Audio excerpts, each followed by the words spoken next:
I've never seen a diamond in the flesh. I cut my teeth on wedding rings. Dude, that's pretty cool. Man, I just that said is a clown. sad clown. Proud of my address. Dude, that's pretty good. This is The Gloom, bringing you weekly interviews with F3 Omaha packs, exploring their F3 experiences and finding those sticky elements that create the glue in the gloom.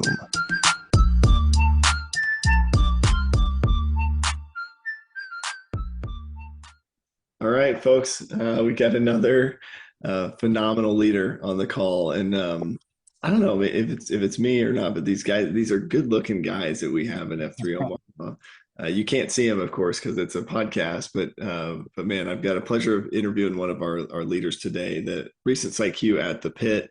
I remember this guy joining and remember his first day, just thinking, man, I can see this guy helping us lead this group to new heights, and he sure did that. So Chernobyl, man, good to see you. You look good. Happy Friday. Likewise. Tell us where it all started. So who EH'd first workout, and how do we land on the name Chernobyl? Sure. Start off with the obvious. One, thank you guys, you and Pony, for putting this stuff on. Just started kind of getting into the gloom stuff. I started listening earlier this year. I never really got into it last year, maybe just because I didn't really know too much about it. But as I started getting into it, listening and really getting to know people on a deeper level, especially the guys that are up north, other areas that I don't get to know. So appreciate you guys putting in the work to do this stuff. It really is important. And I think it helped get the word out F3 wise, not just here in Omaha, but hopefully we got quite a few other listeners elsewhere. But anyway, kind of start off with a story about me. So I had been working out with Fun Dip and Double Dip up at Hapio Monarch High for a while. I moved into that neighborhood. Unbeknownst to me, I actually was neighbors with Squeaky Clean prior to all of this, and he wasn't with F3 at that time. But after I moved,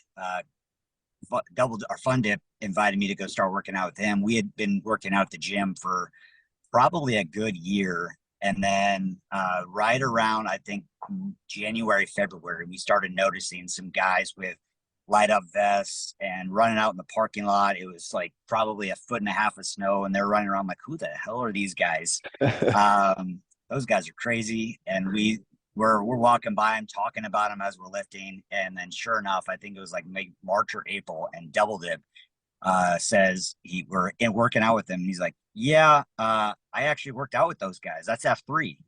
And they're actually really cool. You guys need to come out. And I was like, I don't know about that. And then like a week later, his brother, Fun Dip, says he went out, and he said the same thing. Chernobyl, you got to come out. You got to come out. And I kind of pushed it off a little bit. I was like, I got to get to work early. I work up in Blair, so I have to get to work earlier, and I wasn't sure if it was going to really work for me. So I ended up going to the Pit. It's like right after school ended, end of May, early June. And he invites me out. We go out there, swipers on the queue. And we start out running around the duck pond, do a few things, go on the other side of the duck pond. We're stretching. And then he has a bunch of cones set up over by the t-ball fields. So we're doing all these things. Well, one of the stations, you have to throw a Frisbee and to your partner, like on a dead sprint, kind of like a football pass.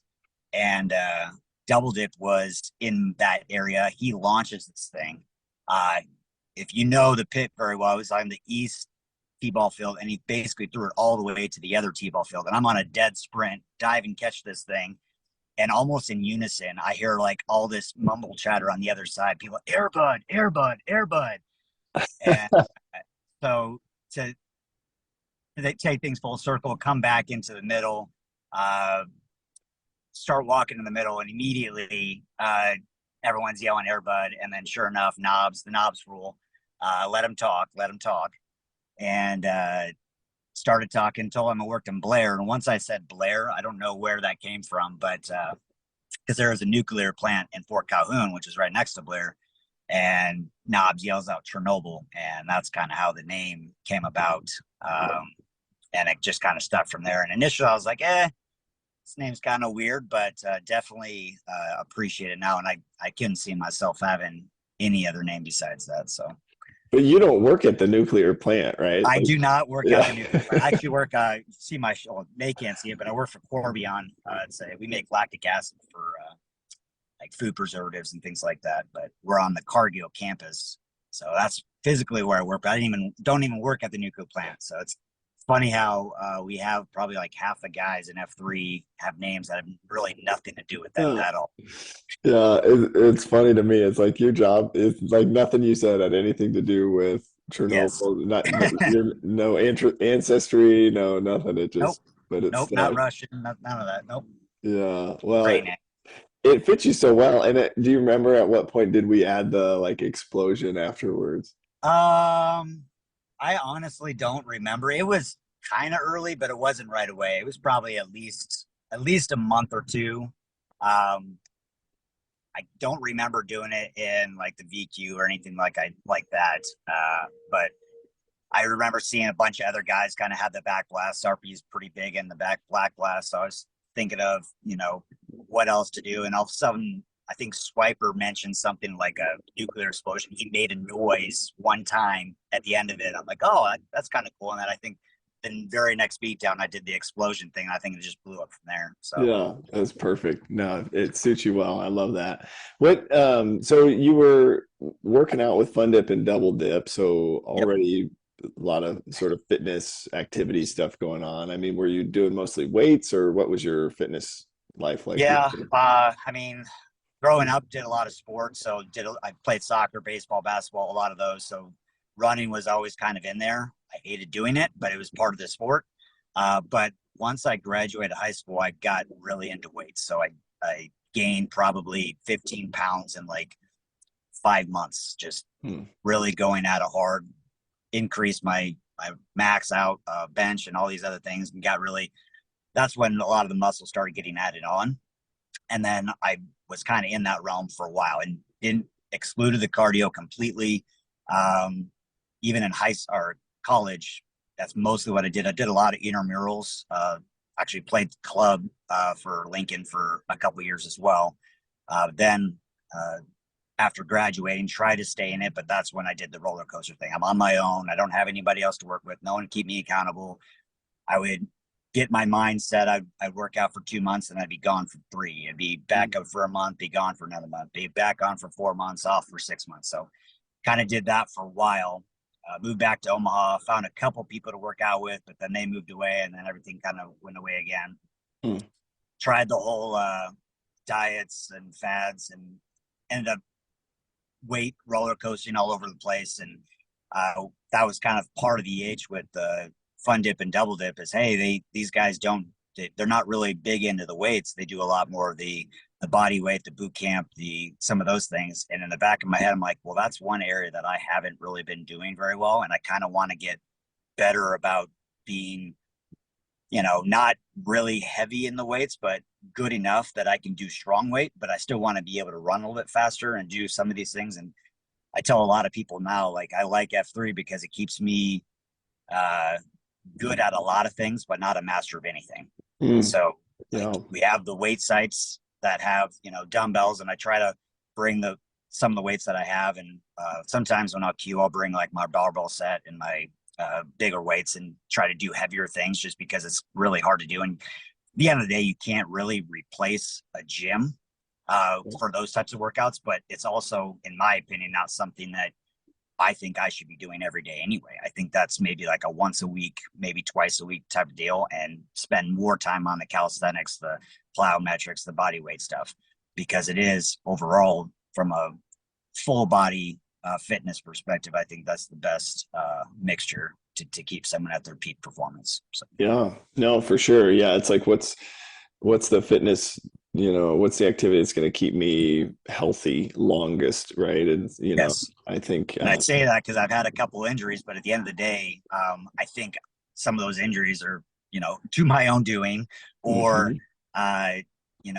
would have been substantially worse had I been not doing some of those other things. So So how difficult was that first workout for you, do you think, just based on where you were? Was it pretty challenging or I would say from a cardio perspective, I wasn't used to that. So, and Swiper likes to move around. yeah. So I would say there was plenty of stops, so I wasn't worried about that. And the actual exercises themselves, I never had too much difficulty with. But it was, I mean, honestly, the hardest part was probably the initial run around the pond. Like Yeah. the longest I think I'd run in a year prior to that might have been a mile. Yeah. So, and now we're doing, every beatdown you have is probably an average 2.5, and some are more, some are a little bit less, but I'd say 2.5 to 3 is about an average beatdown, Yeah. especially if you got a weekend one. So definitely help fitness just going to beatdowns and then building off from that. And you start going to pre-runs and doing some of those things. And I remember doing some of the running AOs, and, I was never a super fast guy, even in high school and some of those things. I was a fast sprinter, but I wasn't a long distance person. Yeah.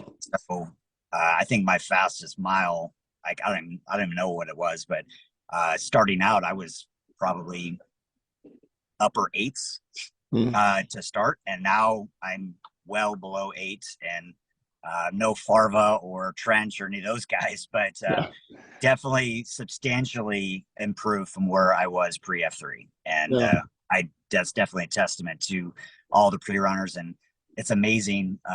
You do some of those things, and you run with these guys, and they're having full-on conversation. You can barely even, pick your head up, let alone say a word. And after, probably 3 weeks of that, and you're starting to have a conversation with them, and then you're finding the next guy that can't breathe, and you're having conversation with him, and just kind of snowballs. So it's amazing how just having that group and people to work with, it keeps your fitness improving in the right direction.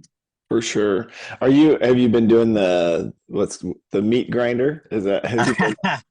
It's funny because a lot of those guys, they're kind of really, I don't know if it physically actually started at the pit. I think it did, but that's kind of the staple site for the meat grinder.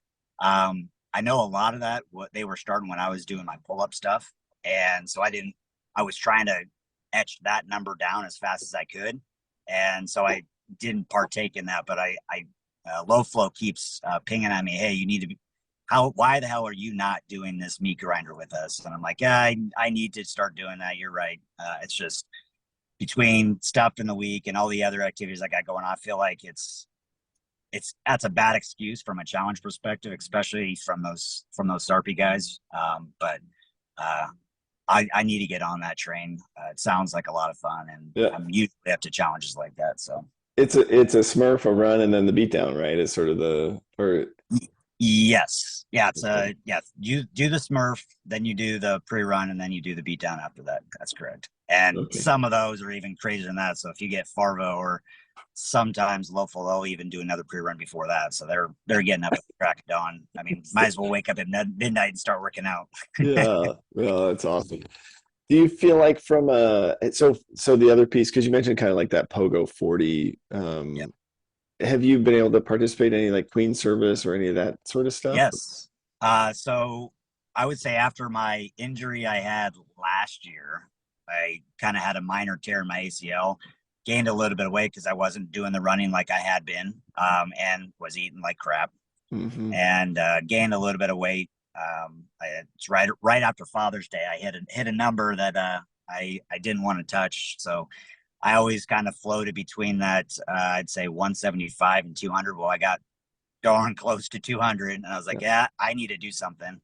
And ended up getting real with my nutrition, slowly increasing my running again, went to the halfway house in July, and then ended up dropping like 20 pounds over the course of like, let's say 2.5 months, and got back down to a really strong, like 175, 180.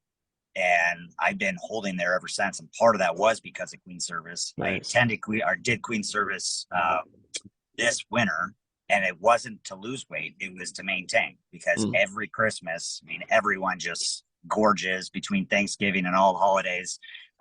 Every year I'd easily put on 10 pounds without blinking an eye. And I didn't maintain exactly, but I only ended up gaining 1 pound over the entire season. So for me, that's a win, 100%. and I'll probably do that again this year. And it wasn't so much that, I mean, I'm trying to cut weight. Is again, I'm just trying to be a lot smarter. And I mean, we even have a nutrition channel on our SARPy WhatsApp group now. So there's a lot of people that are attending that. And I think that's really cool because there's a lot of ideas that people can bounce off each other. But one thing that's worked for me is just trying to, be a little bit more cognizant of my caloric intake in the middle of the day. I don't think anybody can be too restrictive where you can't eat what you want. But one thing I do is I kind of do my protein drink in the morning, maybe a little bit more protein for lunch and like a light snack. And then by the time it's supper time, I have plenty of calories that I can eat relatively almost anything I want without going overkill. And that's enough. And by that time I have a full meal and I don't need the late night snack, and it keeps my caloric intake overall down. Plus you get the beat downs, and it's an easy way for me to maintain without trying too hard. Yeah, no, I love that. And I think it's, the accountability, right? It's like all these different spaces to have some additional layers of accountability, but also, like you said, to learn, like, what have other guys tried, right? Because, like I've done intermittent fasting intermittently the last few years, like, unless it's, like, unless I'm bringing donuts home for my kids, right? Then I won't eat breakfast, then I'll, similar to you. But have you noticed, curious your thoughts, just like that accountability piece? I mean, do you think that is what makes it stick as opposed to just trying on your own and the Pogo 40 mentality? Or? I would say from the accountability side, I think it's more honestly idea sharing and trying to see what works for them and learning from other people's mistakes. I wouldn't say necessarily accountability is definitely part of that. And that's more queen service for sure. Mm-hmm. But this one, I think, is idea sharing and, testaments of what's actually worked, because you can learn from people's mistakes, right? Yep. And we're not, all body types are different. No, nothing's going to work for everyone, but there are things that probably didn't work, and maybe I'm not going to try that one first. I'm going to try maybe some of that a little bit more success when it works for them, then maybe they might use it or do some type of variation of that. Yep. I think that's probably the hardest thing in F3 that is hard for a lot of guys, is that queen. We concentrate a lot on the king, a little bit on the jester, but the queen, I think, is a lot of people's difficulty. I have portion control issues like crazy. If once I find something that I really want, I will have one bite of it and it turns into 50. And I don't even blink an eye. Girl Scout cookies or ice cream or any of that stuff, you have one bite and it's gone. My wife, my M says she can't bring anything good into the house because once it's there and I know it's there, it's gone in a day. Yeah. So if it's out of the house, out of mind, I'm good. But once it's in the house, I have to eat it. Yeah. Man, that's self-control. Yeah, we could probably do a whole cast on that. I do think, I don't know if our Between Two Coupons guys have covered specifically dieting, but I know they're doing some cool men's health stuff. So if you guys are listening, they haven't checked that out. But tell me, because I guess, so you knew the Dip Brothers, right, when you started. Yep. Who else? So, were there other guys that you knew? Or? There were a few guys that I recognized when I first got there. I know it was a kind of a soft EH from Firewalkers. I didn't even mention that. So his son, his children went to the same daycare that my kids did, and it was a Christmas program, and he actually tried before the Dip Brothers did, because I didn't even know about F3 at that point either. And they had gotten together and we sat down and they were eating some cookies, and he's sitting across. I never met the guy, and he looks up to me and he's like, "Hey, you look like you work out." I'm like, "Yeah, I do." "Oh, I do this morning fitness thing." And so it was kind of a soft EH from his perspective. And had he talked to me more about maybe some of the other stuff, I probably would have sparked, because that's a lot of the other second F and third F stuff that we do. I think at that time, that's what I needed. And I didn't need the fitness side. I needed the other stuff. And that's my favorite thing about F3, is all of those other items. And obviously everyone knows who Firewalker is.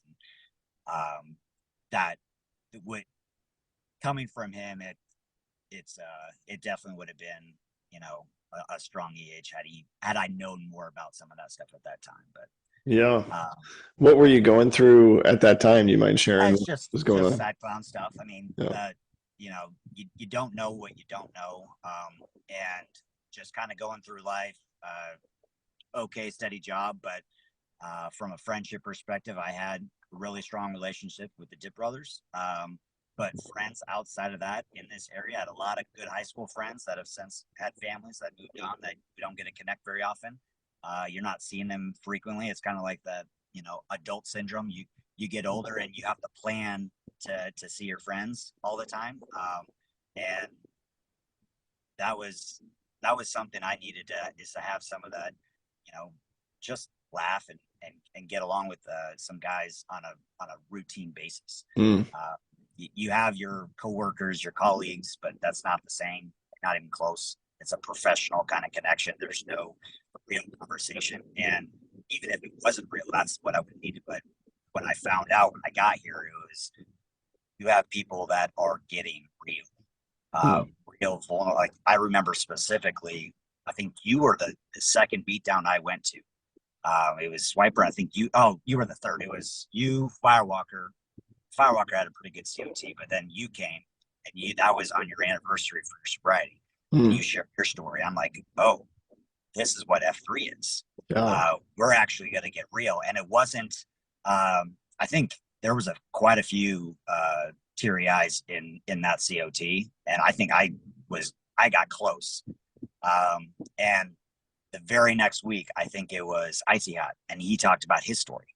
Yeah. And I was like, man, this is really real.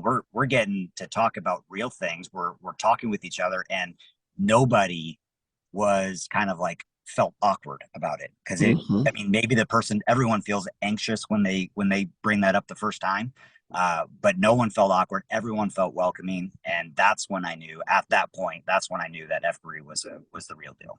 Yeah, that's awesome, man. I love that, and I think the COT is just this special thing, and I love that we're almost more interested to learn and support each other in those areas than like the what's your job, what do you do for work 100%. conversation. It's funny how many guys and you have people from all walks of life. You got people that have extremely blue collar jobs to someone that's presidents and everything in between, race, gender, whatever. Not gender, but race and everything else. And it really doesn't matter what you do or where you came from. And that's some of the beauty you go to. Even when you go down range and you talk with some of these guys. I was in New Jersey at F3 Essex and was talking to some of those guys. And it's weird because a lot of those guys, they homeschool all their kids. They work from home and they homeschool all their kids. So it's a lot different vibe than what some of the stuff we get here. Now, granted, there are a few people that homeschool here, but it's not the same. And talking with some of those guys, but the same authenticity that they had was the same that we have here. Now, F3 Alma is a special place. We do things very different here than what I've experienced at other locations, but I've never experienced anything like that. Playing sports, doing all these things, you have brotherhood and fraternity type of environments, but nothing that's this positive. And there's always someone there to push you in a positive direction, and it's unreal. Yeah. How did you go from like hearing other guys' stories to then being comfortable to share your struggles? I mean, what was that transition like for you? Honestly, that's something I still struggle with. I've never been that type that likes to get real emotional with people. And I always like to hold my cards back. Yeah. I remember it was New Year's Eve or New Year's Day. That's when I actually, just this past year, I've been with F3 for 2.5 years now. It took me a year and a half to mention anything, but I remember sharing my story. There was only a few of us there, and I shared my story about so my dad has MS. He was diagnosed when he was early, and I know he struggled with that his whole life and can't really get around, walk very well. We go to soccer games and he's stumbling along, would fall frequently. You have kind of that semi embarrassment of everyone looking around at you. not feeling bad for you, but also knowing and sharing that with you at the same time. But it's different when it's your family and your dad and everyone else is kind of looking out on you. And kind of what I share is, that's part of why I am the way that I am. I try to do a lot of things because I know my dad can't. He used to be a pretty good athlete when he was younger, but once he got diagnosed, everything kind of went down pretty quick, and that was before a lot of the newer medicines and everything have come out that can prolong some of those symptoms. But sharing that, and again, it was the same thing. I remember how tense my voice was and how deep my chest felt saying that, but how much better I felt afterwards. Again, there was probably only 5 guys there, but it was enough that people came over and said, appreciate you sharing that. I didn't know any of that about you, but now it makes a lot more sense. And definitely something that I'm glad I did. It's just, it was really difficult to do the first time. And anybody, if you're listening and you have that, there are people in this group. I mean, everyone knows it, but you don't know it until you actually take that step. So if you have that, vulnerability or something that you're holding on that you just don't want anybody to know, take the step. I know it's a big step. It's a huge step, but take it anyway, because it does feel a lot better after you do that. Sometimes you just got to rip it off. That's awesome, man. And thanks for sharing that. I think what's so cool is just like, you think about like reinvigorated male community leadership, right? Like what does that look like? And to me, a big portion of that is like men that are getting comfortable with expressing their feelings in a healthy way. And I don't know, it seems so simple, but it's hard for whatever reason, I don't, but the one thing I noticed in F3 is like, I think men, like we're taught to, not share an emotion and to be like that rock that just doesn't waver. But at the end of the day, like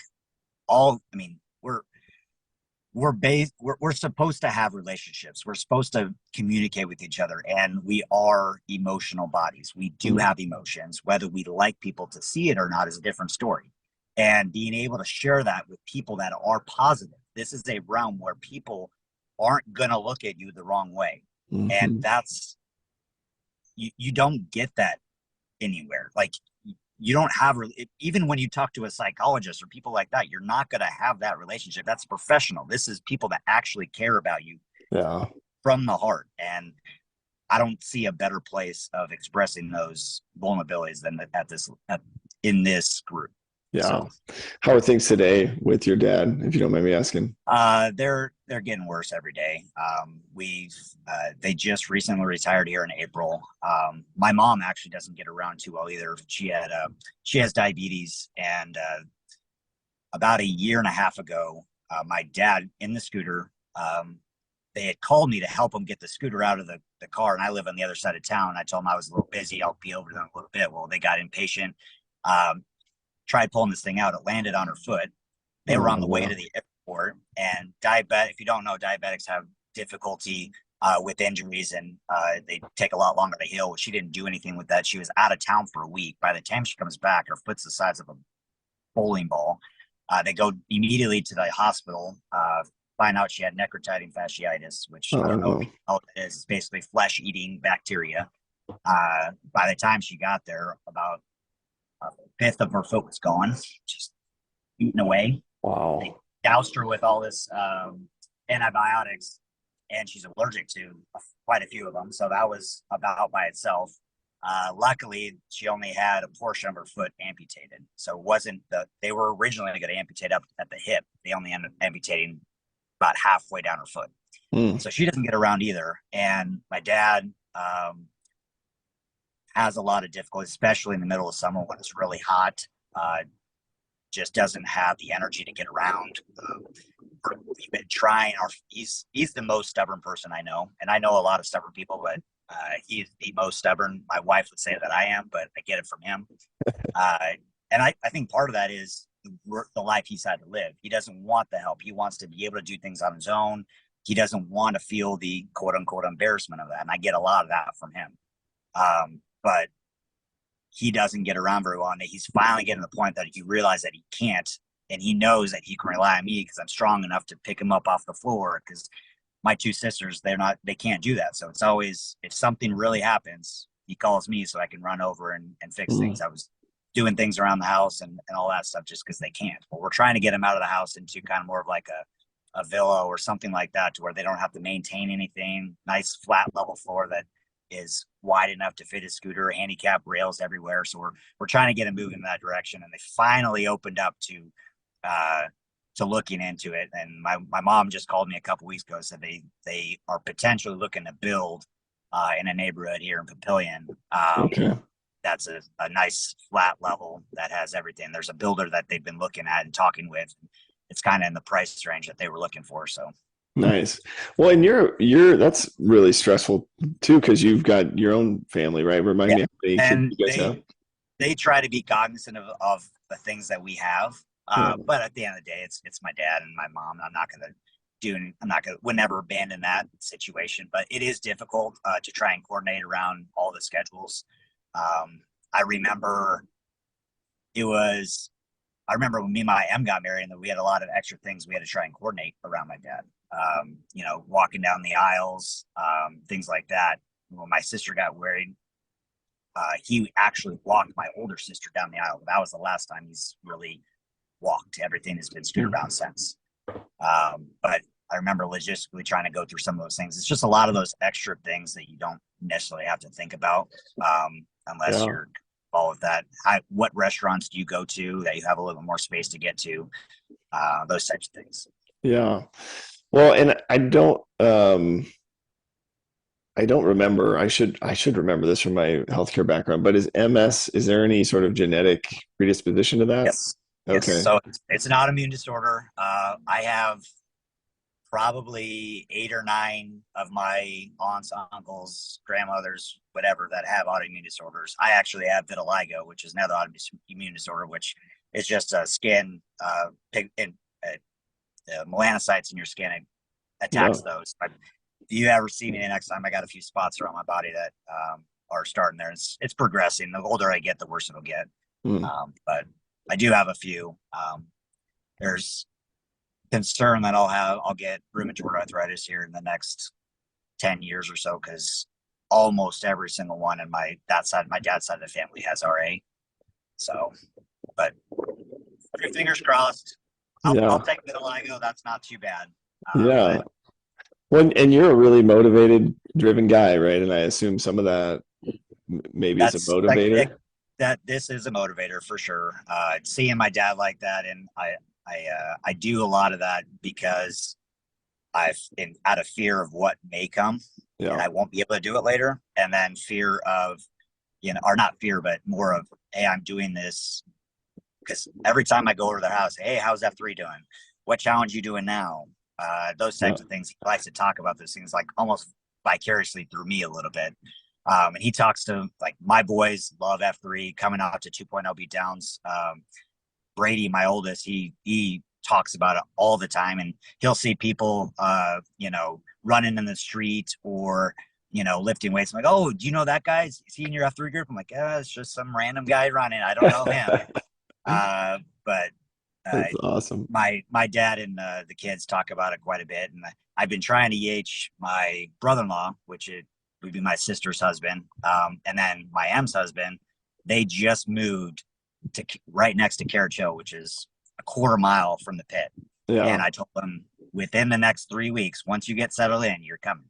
Yeah. So, and he's given me at least a soft commit. So I think that's going to happen, but I've been getting hard nosed from my other brother-in-law. So that's just how it goes. Remind me, how many kids you have, and how old are they? I have 2 boys, 6 and 8. Okay. And they both have been out to beat down? Oh yeah. Yeah.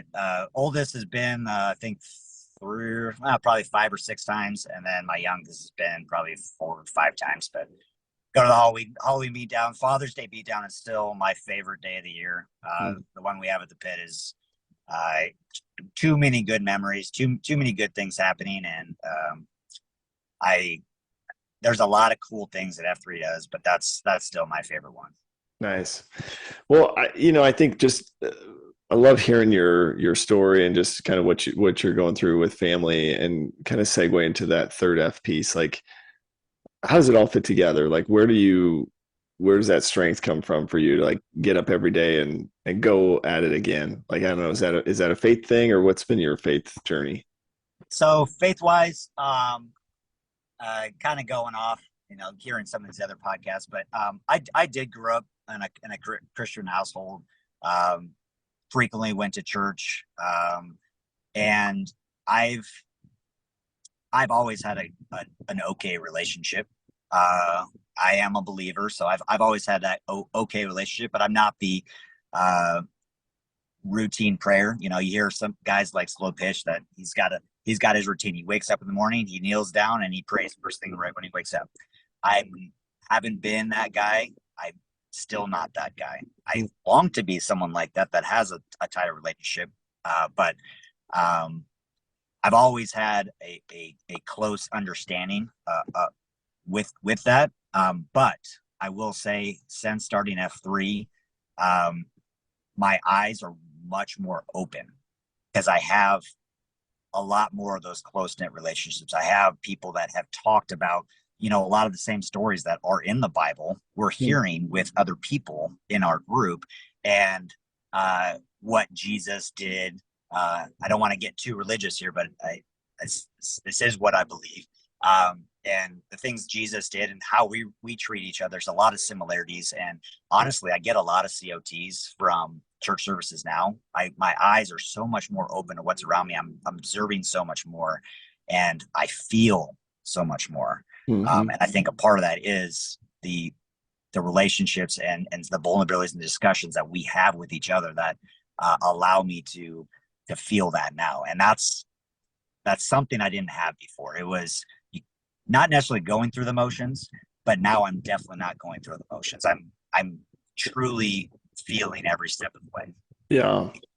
No, I love that. I think that's a pretty common, experience for guys. I just love, like, in F3, we've broken down a lot of the silos that have been created by like man-made religion, right? Like, I was just on a run the other day, and one of the guys goes to a Catholic church, the other guy's Methodist, and I go to a Lutheran church, and we were talking about God, and but like it didn't matter, right? Even though our churches may have different beliefs on certain things, like the thing we were talking about was still, how do we just get better at loving people, and being better friends and brothers. So I think it's cool within F3. It seems like those silos don't exist. Yeah. Well, I mean, your name doesn't even exist. You have a brand new name.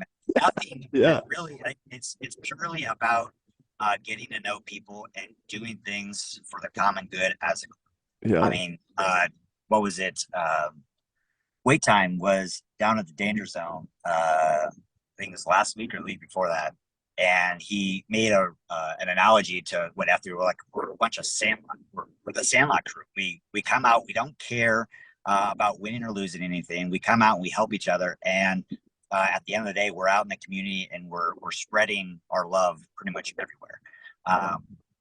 And that's I don't know. I'm trying not to be like talking from a mountain here, but and oh wait, there's more type of scenario. But F3 is something special, and it's definitely in that. You got your concentric model. It's in that second ring for me.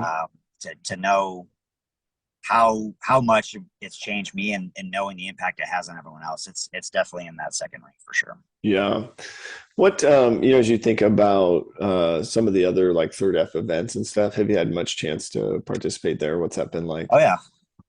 So we're actually the meeting we're having, or interview we're having right now, is at the same time. So we're planning the Heartland Hope for this spring for the toy drive, and trying to get some of that coordinated. Well, Squeaky and Duracell were kind of heading that up, and tagged me along to have some of those conversations, and we wouldn't have it quite scheduled until about midweek. I was like, God dang, it's the same time.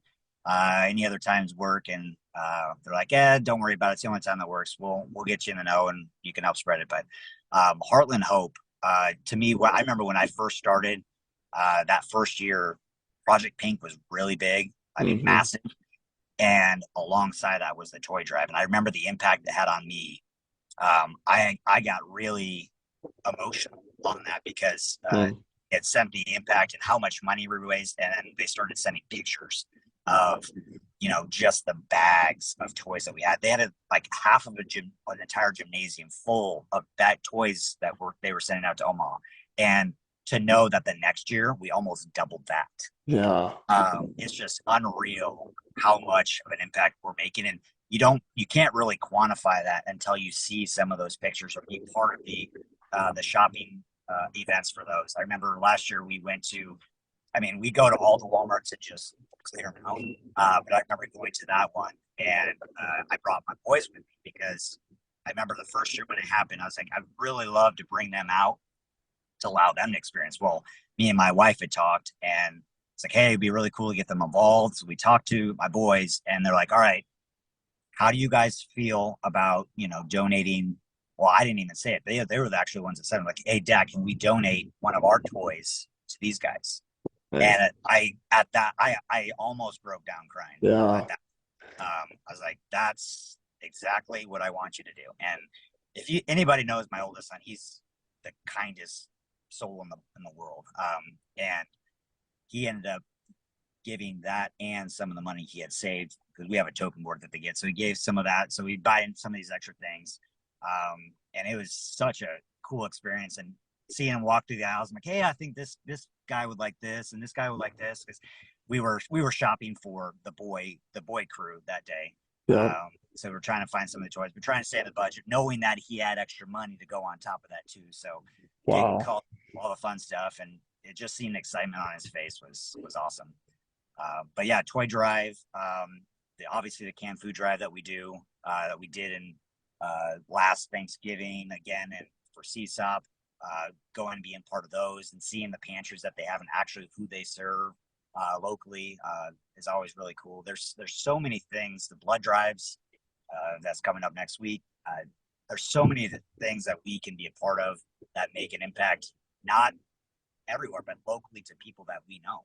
Mm-hmm. All the blow we go, it's here in Nebraska. Honestly, probably most of it's here in Omaha. You have the toy drive, which is here locally in the western Iowa, eastern Nebraska. You have all of this stuff is being used by people we probably know.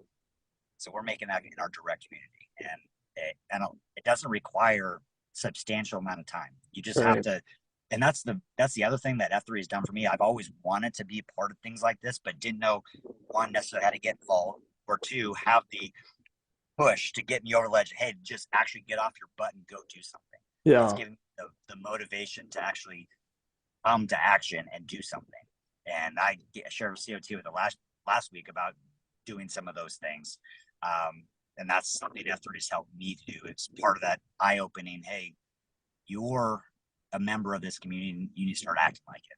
Yeah, that's phenomenal. I love the example of your kids getting involved too. And I think it's a great example of like male community leadership, right? Just starting with the people closest to you at home, which is, I love that. Tell me, as you think about the leadership aspect of F3 and like your VQ and then getting to take over the pit and then handing it off to Busser, what's that journey look like for you? Was that impactful? I would say everyone going through the VQ that first time, I did my VQ. There's some guys that do their VQ in like a week, not a week, maybe like 2 or 3 weeks. And there's guys that wait 6 months or a year. I was kind of in the 2-month range, and I'd gone through enough beatdowns and I had enough conversation, knew enough people by that point that I wasn't really scared of it. Mm-hmm. It was more just the COT side, making sure you hit the 5 core principles, doing all the stuff that you might stumble on. But that was the only fear I had of that. But it got you over the hump. Kind of like this third F step type. It just gets you over the hump. And then after that, you get this, workout craze. And for me, I like to get after it. So I want to just kill people for the first 5 or 6 beatdowns. I'm like, yeah, maybe I shouldn't, because then people don't want to show up anymore. So I kind of tame some of that stuff back a little bit. But every now and then I like to put something like Double Dip always has his pain scale whenever I have a beat down, he's like, all right, where are you at on the pain scale? It's like, are you a 6? Are you a 9? Or are you a 10? And after going through that, and as I got closer to the end of that year, and Gipper and Firework kind of reached out to me for the taking over the pit. I started attending Q Source a little bit more, and kind of getting a lot more of those conversations. And another little probe there, anybody that hasn't done Q Source, I highly implore you to do that. That's probably the best conversation you're going to get out of F3. I mean, you have good conversation with guys in cafeteria and pre-runs, but Q Source is where you get really deep and you get to know people really well. A lot of times when I lead Q Sources, I like to get a little bit more personal and get to know more of what's actually going on in your lives. And again, idea sharing, what things have worked. How are you, expressing failure? Like, I don't want to get sidetracked. I keep going back different directions, but I'll come back to the leadership aspect. I remember when they reached out to me, and I got that immediate sense of, oh, they see me as a leader right now. And I didn't really see myself at that time, especially when you have other people that had been there longer than I had, definitely capable of doing it. And there's so many great people in our group that can do this IQ. And I was a little overwhelmed at first. I'm like, all right, what does it take? And start talking like, oh, that's not too bad. That's not too bad. And from a time commitment perspective, it's not the end of the world. With it being a Saturday one, I mean, you kind of have to be a little bit more reserved on your weekend plans and things like that. But yeah, taking that over definitely felt it again. I think it's been allowing me to be more cognizant of other people's agendas and helping coordinate things together with people instead of just kind of loosely between people. People will come up to you and ask questions, and instead of just giving answers all the time, I get to the point where I'm like, hey, because I've experienced before, I'll ask leading questions to them. Hey, maybe you could, if you tried something like this, and doing some of those things, and expressing some of those things. And it's now to the point, after going through all this, being a part of that for a year, I've had conversations with my boss at work, and trying to get more of kind of a mentorship type of role, which fits the stuff that I enjoy. I mean, I love a chemical engineer by degree. I love doing math and numbers, but at the end of the day, I like seeing people grow, and definitely ready for that leadership on my professional side. Yeah. And I think going through that experience has given me a lot of practice from not necessarily from a task perspective, but definitely getting personable with people. And I think that's a good ability to have. And I do think the PsyQ role has had to do that, because, I mean, especially on the weekends, you have a few other things you kind of have to schedule, 2.0 beatdowns, holiday beatdowns, CSOPs, and those types of things, and trying to cover some of those things, or weekend plans. I think I missed one of the weekends because we were out on vacation, but trying to coordinate some of those things. So not to say I can compare it at all to anything in the workforce, but it has, for me, given me a little bit more personability with other people that is helping me in my workplace. So. Yeah, no, I love that. And you at the pit, right? So you got the logo created, right? Yep. Redid the logo. And the shirt. I think you were the one that was involved putting together the original one. Oh man, that was so bad. The original one was it was good. I just think it needed a little flair. And me living in Papillion, I was kind of going two different directions. I knew it was the pit. I'm like, how do we do the pit? And then I start talking with Animal House, and he's like, that it was named after the snake pit because there was a snake on there at one point, and then that's kind of where the pit kind of started. And then it just turned into that from the football field, and, just the, wars and everything that would go on the football field itself. I love it. I knew the football field had to be in the logo for sure, but I was trying to figure out, do I go more warrior or do I go more snake? And I ended up going to the snake, and actually, in my opinion, turned out pretty well. So.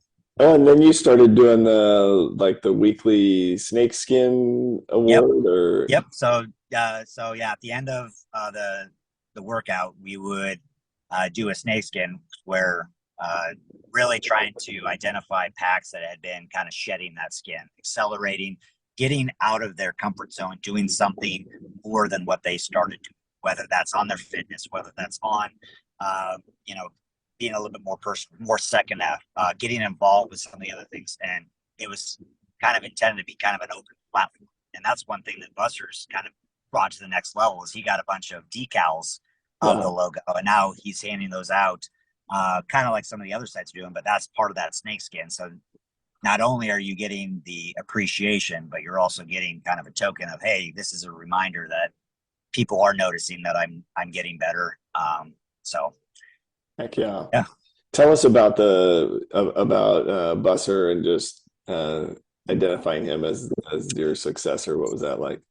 Oh, it was pretty easy, honestly. I remember when he started, and definitely he was in it at the beginning, because I think that first like 3 or 4 weeks he started, he went every day, never took a break. And at the end of like that third or fourth week, he was broke. He was like, I have to take a break. And he felt so bad, but he had the wherewithal to come full circle and say, hey, I need to focus on my well-being, on my sleep, and on my family, spending more time with my family, because it's hindering some of those things. So that was kind of the first catch. Like, hey, you like to get after it, but you're also, straight in the head that you're not going to kill yourself just because. Yeah. And the way he talked to other people, wasn't super domineering.